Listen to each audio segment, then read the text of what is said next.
were tasked with picking the Irish forwards for the key pool game of the World Cup. Is going to be, it's the last game of the pool. We'd make the assumption that Ireland have won their 3 games at that stage, but France, that's going to be the difference whether they finish top of the pool or second. Finish second, more than likely are going to play New Zealand. First, probably Argentina. Absolutely, there'll probably be some changes throughout the squad as you do in World Cups. You know, you give guys games and some of the weaker teams, as we'd call them, but France definitely, you'd be looking at trying to pick your best, your strongest team. It's a little bit off yet, and as you say, assuming everyone's fit and available. But we have to make that assumption. Yeah, well, we look at Loosehead's very strong position now compared to where we thought we might have been a couple of years ago. There's one standout performer, if he's fitting well, Cian Healy, outstanding at Loosehead. Not sure what your opinion is on that. Yeah, no, I think his development in the last number of years has been phenomenal. He's standout at the moment is Cian Healy. Tight head options. Oh, you can't really look too far past Mike Ross. As I said, there's a little bit of pressure on him because you prefer if these guys were putting more pressure on that jersey. He's got to play a lot. But come World Cup time, if you're, as you say, if you were picking against France, going for the experience, for me, I'd have to be Mike Ross. The only worry I have is we're 12 months out from a World Cup. I think Mike Ross could be in a similar situation now to where John Hayes was prior to the last World Cup in New Zealand. I remember speaking to Declan Kidney at the time and, reflecting, would John Hayes be ready for another year's work prior to the World Cup? And as it proved, he wasn't, didn't go to that, and Mike Ross was the one who came in. I have question marks as to whether, given the workload that Mike Ross has had to carry since he's come in, I think he's played something like 34 of the 38 internationals that Ireland have played since he was first capped. So I think in a year's time, Marty Moore could well have jumped over him. It'll be interesting to see what happens. Who gets the Leinster jersey, for example? Because it looked towards the end of the season as if Moore might have taken a jump on him, but Ross's experience certainly came back to play. Okay, you can do the hookers now. Yeah, position of strength really. Front runner at the moment, Rory Best. Question marks over his fitness, I think, as well, like everybody else. But an outstanding player, really experienced. And going into a World Cup, I think history has shown the most experienced teams tend to be the ones that do best in the World Cup. So I'll go for the first, second, or even though it was your position. Well, it's probably an easy one. Well, anyone recognise that guy, Mr. Paul O'Connell?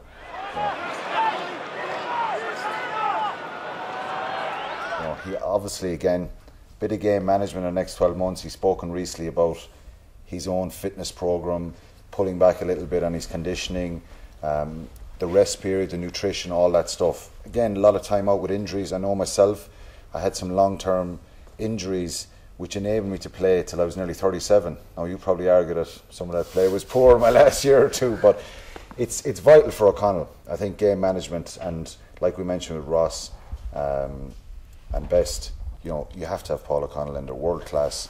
And he's a guy, if he's fit, he will have himself conditioned really well. We can agree that Paul O'Connell is going to be in the and I don't think any of the guys will be given out if we pick Paul O'Connell.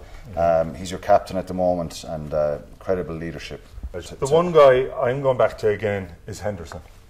I think he is the dark horse to start in the World Cup. Personally, I play him in the second row. I've no problem with young players, particularly a guy like him, experiencing playing in the back row, because it gives you a better appreciation of what's happening outside of the set plays. You learn the defensive strategy more. You probably get the opportunity to carry a bit more ball, but also in a defensive context, you've more tackles to make. So he has served his apprenticeship in the back row, but I see his future as a second row. I agree with you. Probably needs to be a bit more physical, a bit more aggressive. Just get a bit ratty and aggressive if you like. He's 22 years Massive of age. Guy. Again, unfortunately, out injured, but that could be a plus in terms of he's going to be fresh come January, February.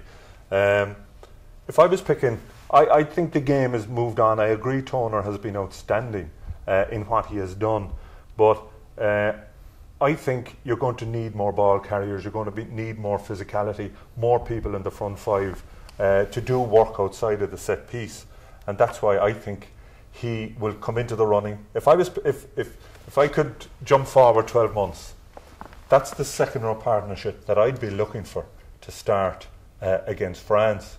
I'll let you make I'll let you make well, the call. I'm going to be a bit controversial. If I'm playing France tomorrow, that's my second row combination. Okay. I mightn't agree with you 100%, but I do know where you're coming from, and it's something that could definitely happen. But for me, I'd probably... It's probably the easy call. Yeah, well, like, it's probably exactly. the easy call. Well, that's what I'm but saying. I have no doubt this guy is going to put a serious team, challenge. You're as you say, you're the second row expert. Yeah, well, I mean, you've sometimes the easy decision isn't always the right decision. No, it's not. And here, it's funny when you look at it. We have a group of players there. The only one who plays number 8 week in, week out is Jamie Heaslip. I think Sean O'Brien could also play in that position. Like, Heaslip isn't going to play in every game in the World Cup. Sean O'Brien, for me, could play 8. Peter O'Mahony could play 8. So there is options there. So as it stands, are we settled? Yeah, we go with I think without question. He's formed. Yeah. You know, he's a huge amount of experience. We'll just slot him in there. Peter O'Mahony, I think he's been fantastic the last couple of years. His ability to forage at the breakdown, to get turnovers, to make carries.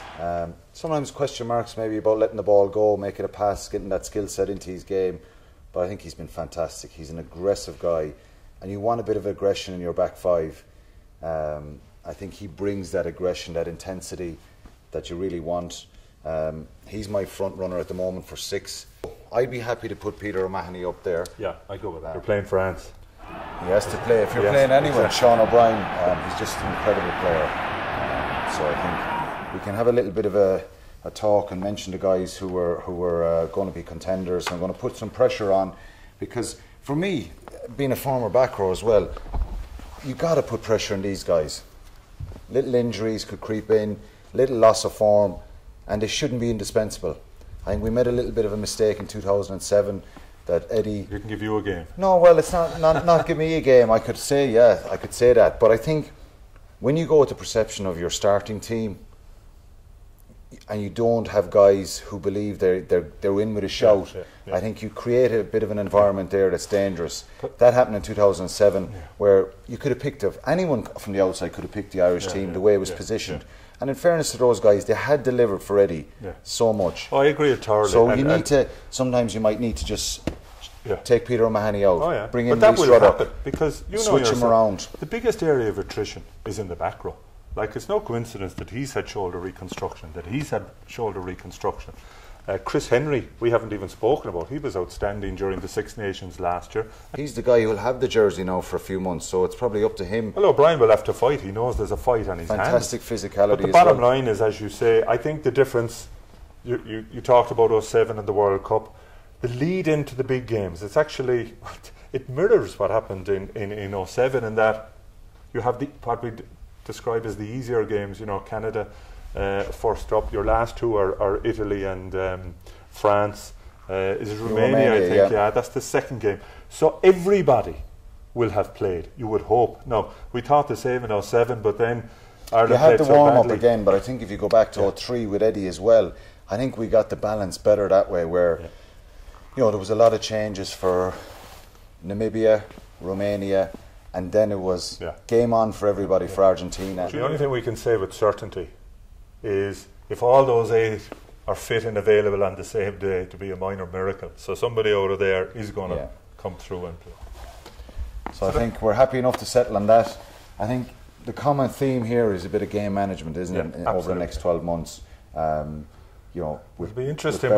We'll come back in 11 months' time. We'll have a look at it. We'll probably have a different board, but we're happy enough to settle on that pack. I think that's a good pack any day of the week, isn't it? You take that now. There's a lot of good challengers there. Exactly.